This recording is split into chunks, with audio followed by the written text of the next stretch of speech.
Hello and welcome to this clip. So, like I told you before, this clip is going to be about lung diseases, and especially like lung diseases like asthma, grippal effects like coronavirus, and as well about the dry cough and how to remove it really, really quickly. Yes, it's just a really high chance that you remove it. I don't promise it to you, but for me it worked, and I tried it at other people and it was working as well. So, yeah, let's start over. And I just say you in these three parts what I divided this clip. So the first part is going to be some exercises which help you to remove it. The second part, it's actually a little bit of history where I used it. And the third part is a little bit more about which type of diet, so which type of nutrition and which type of environment you can use to remove this type of disease. So let's start over. So first of all, let's start with the dry cough. So if you have any feeling like your lungs are filling with water, and you don't get enough of oxygen because there is more and more water, and you start to cough, then for example for the coronavirus, then the most important thing is the first exercise, especially for asthma and for dry cough. But if it's like a virus, you should do actually the second exercise, what I'm going to continue with it. So let's switch the camera a little bit below so that you can see a little. Okay, so the first exercise, it's pretty easy. So you take your hands like this, you put your arms high so that your shoulders are getting higher. This makes more space for the lungs. And then you breathe in. Be careful because sometimes you can get a little bit dizzy, you can feel black in front of the eyes. It's a cause, like usually you don't use these parts of the lung, and if they get some oxygen you get more energy, but for the first time if you reactivate it, then actually, yeah, your lung, you will feel dizzy or will feel black in the eyes. So be sure that you stand safe, and yeah, that's the most important part. Then you put like your shoulders high, you go up, you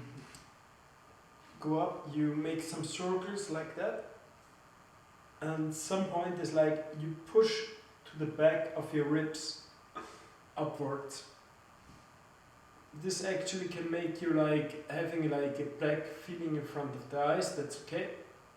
You keep the breath, and the most important part now, because just a over or a lower pressure is bringing you actually the health for the most diseases like allergic reactions, like asthma, for the cough, or for the coronavirus. The most important thing is a overpressure or under pressure.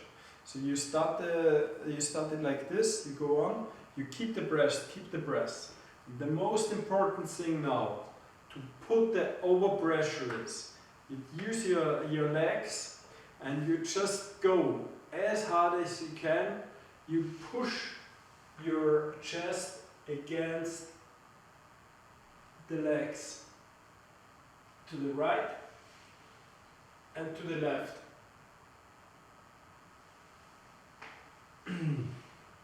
And this is already, you go up, you stretch, you exhalate, and finally, finally, when you have it before the feeling like you have to cough like all over the time, like 5 minutes, 10 minutes in a row, then it's going like this, and the cough is away. I go to the scientific effect a little bit more later. And yeah, let's continue with the second exercise. What I just recommend, like if you have a virus or something like this, then it's helping a lot, especially a virus which is in the lung, which is in the lung and filling the lung a little bit with a type like a water, or it's a feeling like a water. You have a cough and it's not going out. Yeah. So this is helping you. I hope so. I come to the scientifically effect a little bit later. So yes, this exercise, it starts the same. You stretch to the top, you push to the back, you keep your breath, you have your breath, and then you go down actually. You roll over your legs to the right, to the left. Then you go in the push-up position and you dehalate. Once you did it, you start to inhalate again. And then you reverse the whole reaction. You roll over the right, you roll over the left by inhalating, still inhalating. After the push-up position, you go up and you push to the back, of course. So you go back to the last position and you dehalate. So in total, these are 2 breaths. It's really, really important, these 2 things. And now I come to the scientific effect, why it is so important if you have a virus, something like corona. In my opinion, from the scientific side, why it's so important. So let's start over. So first of all, you have a cell. Let's say this is the body cell. If the body cell is healthy, then there is a smooth surface. And on the smooth surface, the police, so the white blood cell, they cannot get a grid on it. So it's slipping on it. That's good, because it realizes that's a type of the body cell. If the body cell is infected, it starts to have a little bit rough surface. And on the rough surface, the white blood cell can get a little bit of attachment, especially if the person is young. Because if the person is young, then the surface of the cell, it's much more rough and it's much more sensitive. So sensitive means much more rough, so that the police can get attached. And if the police can attach the rubber, like the infected cell, then actually the police can carry away the rubber, let's say like this, and you are cured. But what's the difference? Like if the people are actually getting more old, if the people get more old, the surface of the cells in any ways it's getting more smooth. The distance between the cells in total are getting more bigger. And if there is the police pathing with a rough surface and the distance between the cells is bigger, then the police can path, and there is no friction, no connection between the infected cell and the police. So that's a really big problem. So therefore we need actually the over pressure and the under pressure. Because if there is an overpressure, which we just caused with the last exercise, then actually the overpressure is bringing you the effect that the police, so that the white blood cell, it's called the white blood cell, has to be attached to the infected cell, and afterwards can cure you. Whenever the police is gone by one infected cell, no worries, your body has to produce a new cell. And a new, it's really easy to understand, and your body can do it. But then you have to know how your body can produce a white blood cell. And now I just explain it to you. So one of the most important effects that your body can produce a white blood cell is the nutrition. So my personal recommendation, because of experience, is like you should go for at least 250 milligram vitamin C. So that's the most important effect, 250 milligram vitamin C.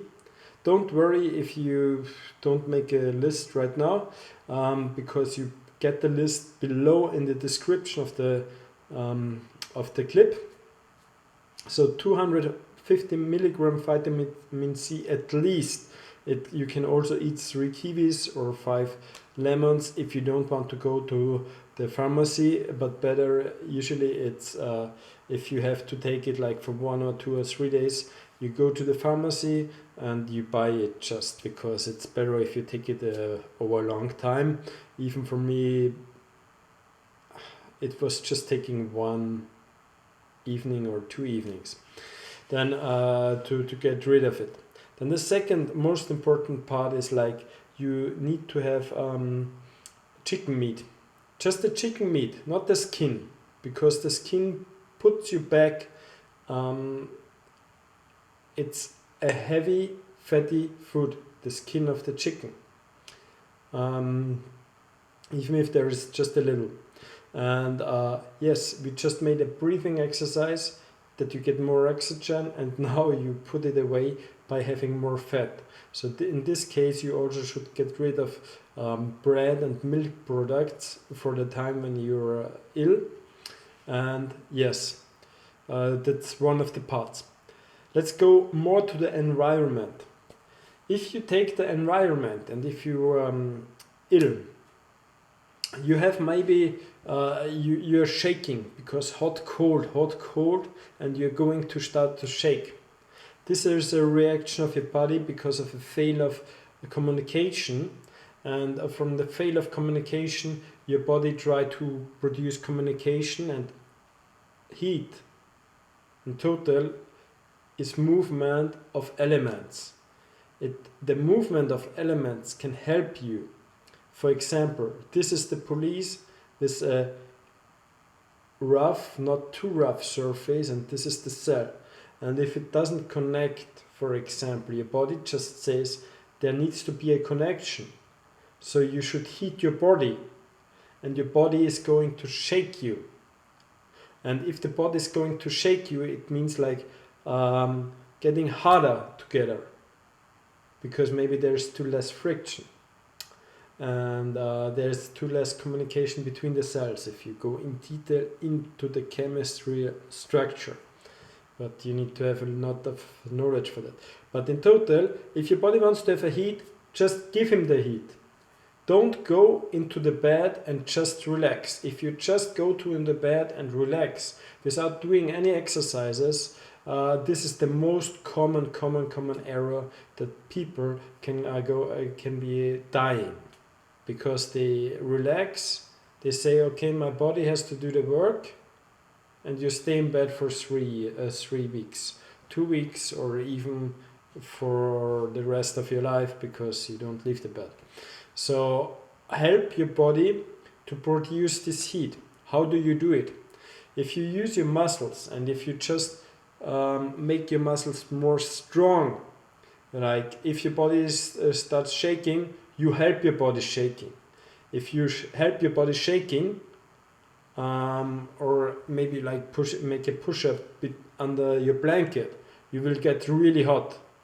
And this type of heat, it's helping a lot your body. Like I did it, for example. And the first night I was like, oh, it feels like a knife in the lung. And I said, oh, no worries, I can switch it off. It's just the pain.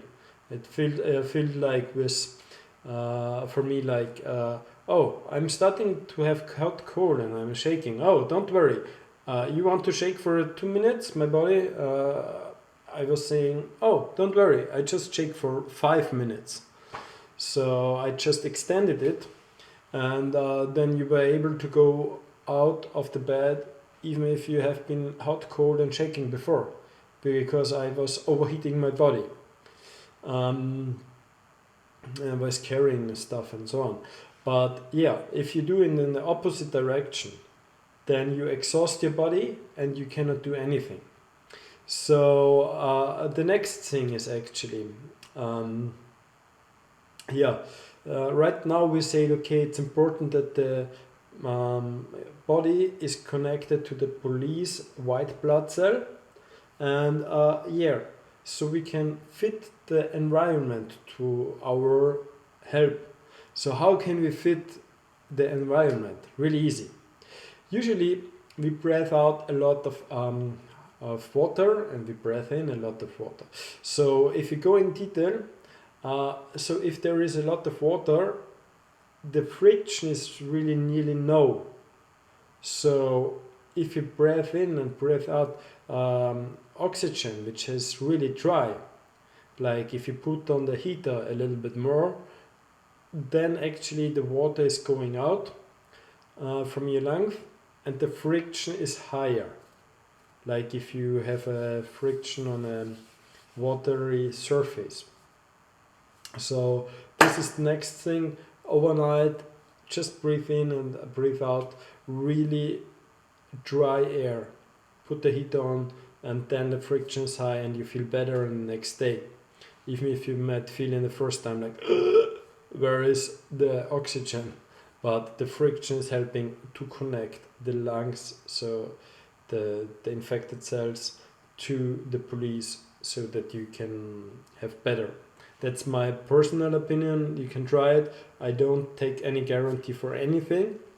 So yes, in total, this is some of my tips. You could go more in detail. If you have better ideas, you just can make a comment and you can put it like on Facebook or YouTube. And yeah, if another person tried the hints, just like this, what the other people said. If you like my tips, what I gave to you, just like my clip. And yeah, I just want to say thank you for watching the clip. And in the end of the clip, I just want to animate you, like to be like superheroes.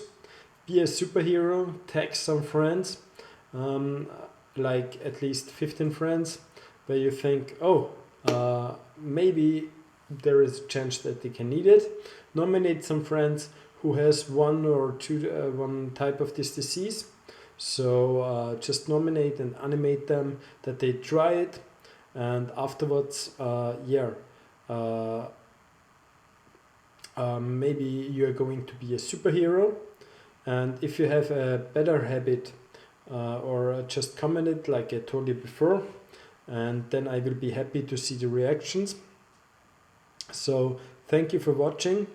And as well, I want to introduce you the superheroshare.com website. In future or in sooner future, you will have there more common habits just to stay more healthy. And if you have a disease, I hope there it's sorted accordingly to your disease so that you can be cured more rapidly. So thanks for watching.